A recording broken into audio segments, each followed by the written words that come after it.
तनोतुना सदाशिवम। आज हम थोड़ी सी चर्चा करेंगे लव जिहाद और धर्मांतरण जैसे जो वर्तमान के बड़े चर्चित विषय हैं। चूँकि धर्मांतरण और लव जिहाद जैसे विषयों पर मेरी समझ थोड़ी सी सामान्य से हटकर है और इसलिए मैंने बहुत प्रयास नहीं किया इस पर कुछ कहने का। हालांकि मैंने केरला स्टोरी फिल्म आने के बाद एक यूट्यूब बनाया था, पर जो कुछ एक रिएक्शन आए हमारे पास, पहले तो उसे देखा ही बहुत कम लोगों ने, और जिन हिंदुओं ने देखा वो वही उदारवादी धड़े के हिंदू लोग रहे होंगे। तो हिंदू जब अपनी मूढ़ता से बाहर निकलना ही नहीं चाहता तो फिर उस पर प्रयास क्या करना। लेकिन फिर भी हमारे कुछ एक दर्शकों ने निवेदन किया कि भैया आपको इस विषय पर भी कुछ कहना चाहिए। धर्मांतरण और लव जिहाद करने वाला समुदाय विधर्मी और उसका व्यावहारिक दंड भोगने वाली हमारी बहन बेटियां। तो लव जिहाद और धर्मांतरण जैसे विषयों के दो पहलू हैं। एक तो संविधान की दृष्टि से अपराध, दूसरे सामाजिक दृष्टि से हमारी व्यक्तिगत गलतियां। तो संवैधानिक दृष्टि से चूँकि जो अपराध है उसका दंड तो संविधान ही देगा। हम चाहे जितना कूद लें, चिल्ला लें, चीख लें, नारे लगा लें, दंड देना हमारे हाथ में नहीं है। दंड तो सरकारें ही देंगी। और वर्तमान में जो सरकार चल रही है वो उस दिशा में प्रयास भी कर रही है, उसे संतुष्ट होना चाहिए। बहुत सारे उत्तेजक प्रकृति के लोग सरकार पर भी उंगली उठाते हैं, तो उन्हें ये समझना चाहिए कि 2014 से पहले भी भारत में सरकारें थीं, 2014 के बाद भी भारत में सरकार है। तो भारतीय सभ्यता और संस्कृति के प्रति जो जवाबदेही 2014 के बाद वाली सरकार ने दिखाई है वो अतुलनीय है, स्वागत योग्य है। और राष्ट्रीय संदर्भों में कर्तव्य मात्र इतना होना चाहिए कि भाई ये सरकार बार बार रिपीट होती रहे। केरला स्टोरी को एक घटना के रूप में हुए काफ़ी समय बीत गया। जयपुर फाइल्स, दिल्ली फाइल्स, ये कोई आज की घटनाएं नहीं हैं। तो जो सरकार कर रही है और जो सरकार का काम है, अपराध का दंड सरकारें देंगी। आपका कर्तव्य क्या है? आपकी कोई गलती थी कि नहीं थी इन सारी घटनाओं के पीछे? हिंदू समुदाय की कोई गलती है कि नहीं है? ये बड़ा प्रश्न है, क्योंकि हम अपना संतुलन कर सकते हैं। हम संवैधानिक और न्यायिक व्यवस्थाओं में चाहकर भी हस्तक्षेप नहीं कर सकते, तो जो कर ही नहीं सकते हैं उस पर प्रयास क्यों करना। हम जो कर सकते हैं, हमारी जो जिम्मेदारी है, हम उसके बारे में थोड़ा सा चिंतन करें। बेटी पढ़ाओ बेटी बचाओ, ये नारा मोदी जी ने 2014 में दिया, लेकिन स्त्री शिक्षा का मॉड्यूल मोदी जी का दिया हुआ नहीं है। स्त्री शिक्षा का मॉड्यूल तो अंग्रेजों का दिया हुआ है। ध्यान देना, स्त्री शिक्षा और बेटी पढ़ाओ बेटी बचाओ दोनों के बीच बड़ा गहरा अंतर है, और ये अंतर सामान्य बुद्धि वाले लोगों की समझ में नहीं आएगा। स्त्री को मॉडर्न बनाने का जो काम किया वो मोदी ने नहीं किया। मोदी ने तो आपको अपनी पुरानी सभ्यता और संस्कृति की ओर मुड़ने की बात कही, जिसके अंतर्गत माता शत्रु पिता बैरी ये न बालो न पाठिता वाला भाव था। साथ में लालयत पंचवर्षाण 10 वर्षाण ताड़येत प्राप्ते खोट से वर्षे पुत्र मित्र समाभवेत।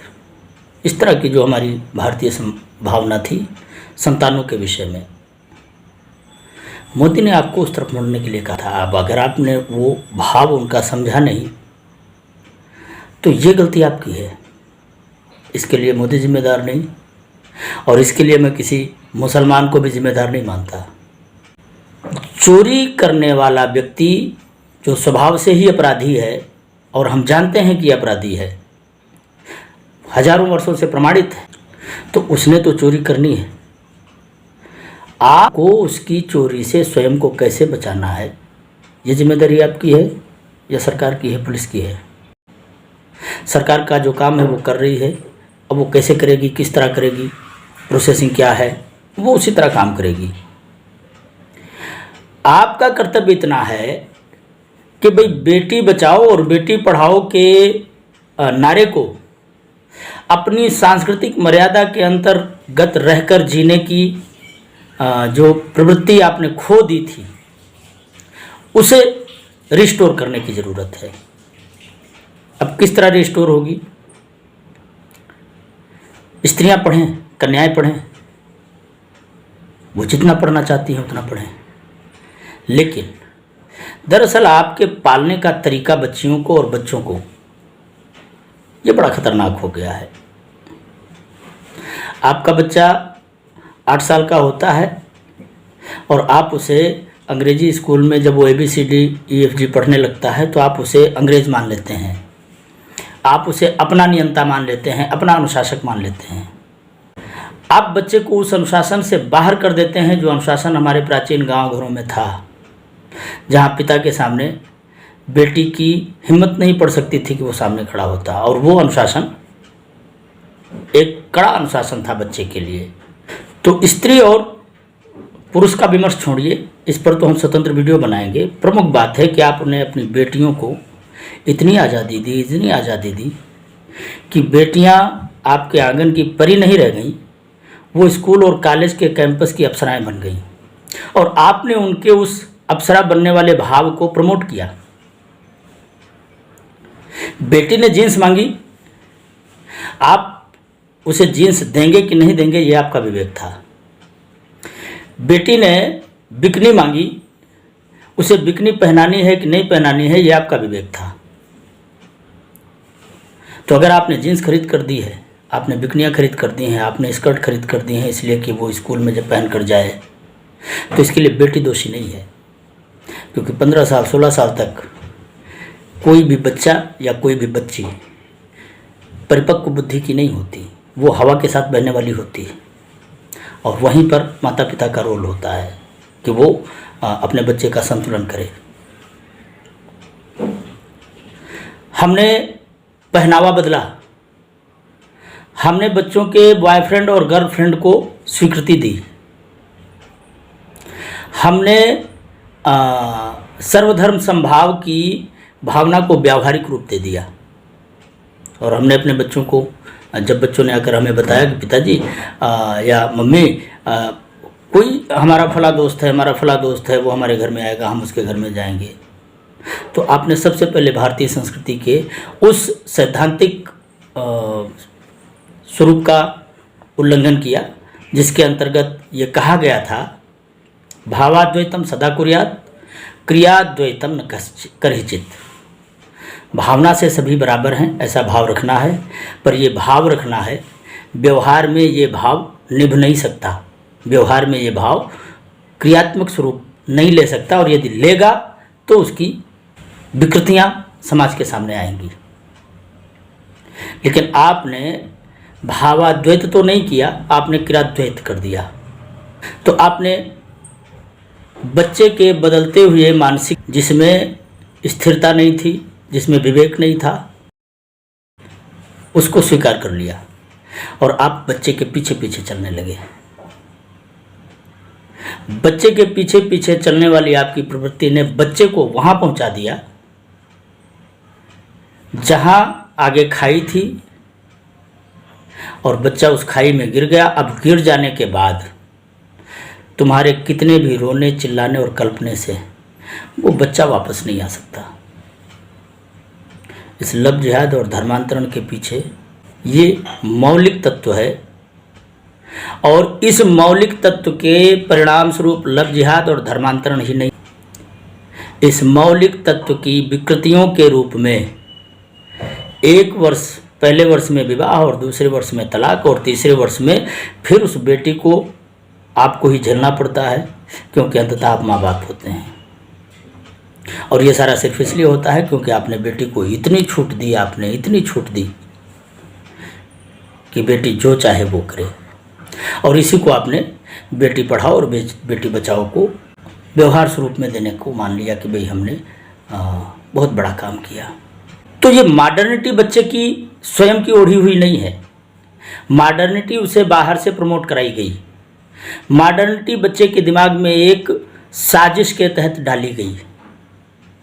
ये साजिश जरूर विधर्मियों की थी, लेकिन इस साजिश को हवा देना, इस साजिश को स्वीकार करना, इस साजिश को और बड़े स्तर पर प्रमोट करना, ये काम आपका था। और इसलिए हजारों बेटियां बर्बाद हो गईं और आज भी हजारों बेटियां बर्बाद होने के कगार पर हैं। तो धर्मांतरण, लव जिहाद, रोज नए डाइवोर्स, अंतर्जातीय विवाह, संविधान क्या कहता है वो बात है, अलग है, पर संविधान आपको किसी बात के लिए मजबूर नहीं करता। संवैधानिक व्यवस्था उन लोगों के लिए है जो कुछ भी ना मानकर मूढ़ता करने पर तैयार ही हैं। तो ध्यान देना, संविधान बहुसंस्कृति, बहुभाषी, बहु स्वरूप वाले भारत में एक समान तो हो ही नहीं सकता, और उसको जब एक समान करने की कोशिश होगी तो संवैधानिक नियम एक ही बनेगा। तुम्हें कैसे स्वयं की रक्षा करनी है ये तो तुमको सोचना पड़ेगा। और इसलिए हमारा निवेदन ये है कि भाई इस तरह के जो स्त्री विमर्श चलते हैं कि स्त्री बराबर है, स्त्री पुरुष बराबर है, सबको समान अधिकार है और बेटी घर से चली जाएगी इसलिए बेटी को चाहे जिस तरह पालना है, नहीं, आप बेटी का भी जीवन खराब कर रहे हैं, आप बेटे का भी जीवन खराब कर रहे हैं। कुछ स्त्री विमर्शवादी लोग खड़े हो जाएंगे, नहीं बेटों को क्यों नहीं अनुशासित करना है, बेटियों को क्यों अनुशासित करना है। तो देखिए, बेटियों को अनुशासित करना इसलिए आवश्यक है क्योंकि बेटियां सबसे नाजुक, कमज़ोर और संवेदनशील मस्तिष्क की हैं। इनसे गलतियों की संभावना इसलिए ज़्यादा है क्योंकि इनके अंदर भावनात्मक तत्व प्रधान होता है, इन्हें बड़ी आसानी से मोटिवेट कर लिया जाता है। दूसरी बात, स्त्री प्रकृति वशात कल भी अबला थी, आज भी अबला है, हमेशा अबला ही रहेगी। इस भारतीय विचार को, जंगलियों का विचार मानकर ही तुमने इस दुर्व्यवस्था का मुंह देखा है। लाखों लड़कियां विनाश के द्वार पर चली गईं तुम्हारी इस प्रकृति का कि तुम्हें लगा कि भाई भारतीय विचार जो हैं वो स्त्रियों को कमतर करके आंकते हैं। तो अब भी समय है, अपराध के दंड के लिए आप सरकारों पर दबाव बना सकते हैं, लेकिन उसके लिए इसलिए इस तरह नहीं कि भाई आप दंगे करें, फसाद करें। आप संवैधानिक व्यवस्था के दायरे में रहकर सरकार पर दबाव बना सकते हैं। और यदि सरकार स्वयं ही इसके लिए चिंतित ना होती, स्वयं ही इसके लिए जवाबदेह ना होती, तो ये मुद्दे आज उठते ही नहीं। ये मुद्दे अगर समाज के सामने आए हैं तो वो भारतीय सरकार की, भारतीय संस्कृति के प्रति प्रतिबद्धता के कारण ही आए हैं। अब आप उन्हें काम ही ना करने दें, छोटी छोटी बात में आप जय श्री राम कहकर निकल पड़ते हैं। क्यों भाई, 2014 के पहले आप नहीं थे? ये सारी घटनाएं तो 2014 के बाद पहले हुई हैं। तब जय श्री राम कहाँ गया था? तब क्यों नहीं घरों से बाहर निकलकर इस तरह आंदोलन करते थे? आप कल भी गलत मार्ग पर जा रहे थे, आज भी गलत मार्ग पर जा रहे हैं। अपनी बेटियों को भारतीय संस्कृति के एरा में रहकर जीना सिखाओ, क्योंकि बेटी आपके एक कुल की जिम्मेदार नहीं है, बेटी 2 कुलों की जिम्मेदार होती है। और भारतीय संस्कृति ने कहा है कि एक बेटी के पतित होने से 2 कुल पतित होते हैं।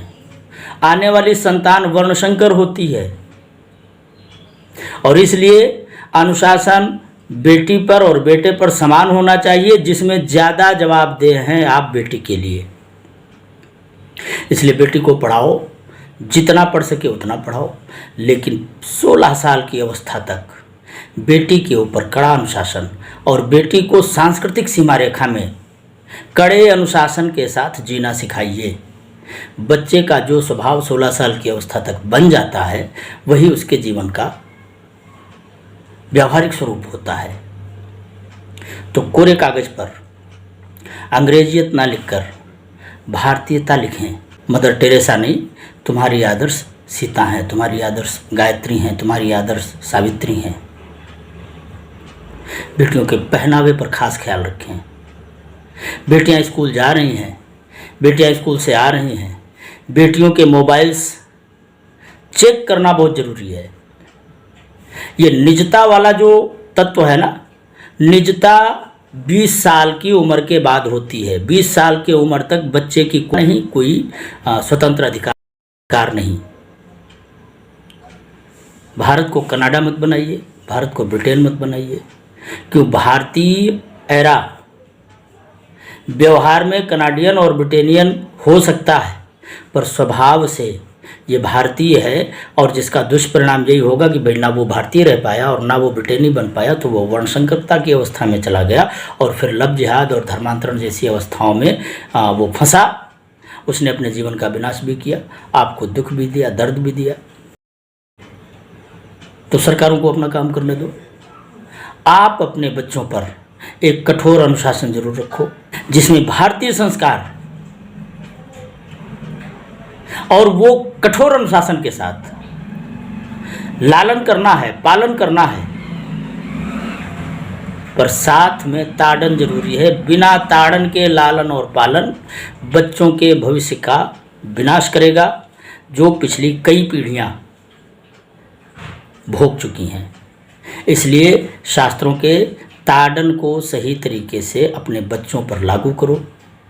किसी बेटी को यह अधिकार नहीं होना चाहिए कि वो अपने माँ बाप के मान और सम्मान पर पैर रखकर आगे बढ़े।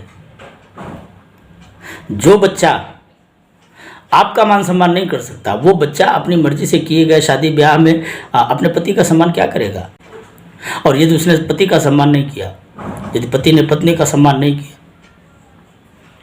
तो परिणाम क्या होगा? परिवार टूटेंगे। तो लड़के के पिता होने के नाते आप पीड़ित नहीं होंगे, पर अगर आप बेटी के पिता हैं तो फिर आपको पीड़ा भोगनी ही पड़ेगी। इसलिए बेटी ज़्यादा ताड़न के योग्य है। इन मूर्ख स्त्रीवादियों और स्त्री विमर्शकारियों के जाल से बचो। आपका शास्त्र ही आपका सही पथ प्रदर्शक है। बच्चों को इस शास्त्र की सीमा रेखा में पालने का स्वभाव बनाओ, उनमें भारतीय संस्कृति के बीज डालो, तभी आपकी संतानों का भविष्य सुरक्षित रहेगा। तभी वो लव जिहाद और धर्मांतरण जैसे खतरनाक मिशन का हिस्सा बनने से बच पाएंगे। तनोतना सदाशिवम।